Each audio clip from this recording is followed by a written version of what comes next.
धनत्रयोदशीला देशात 125 टन सोनं विक्री झाली आहे। इंडियन बिलियन्स असोसिएशनने ही माहिती दिली आहे। सोन्यात गुंतवणुकीला नागरिकांची पसंती मिळाली आहे।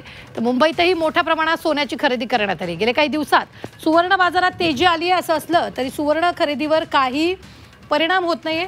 धनत्रयोदशीच्या दिवशी देशभरात 125 टन सोनं विकल्याची माहिती इंडियन बिलियन्स असोसिएशनने दिलेली आहे। लोकांच्या मनात असा होता की सोना 2 लाख परत जाणार, त्यासाठी लोकांनी भरपूर खरेदी केली। या वर्षी 3 वर्गांनी खरेदी केली।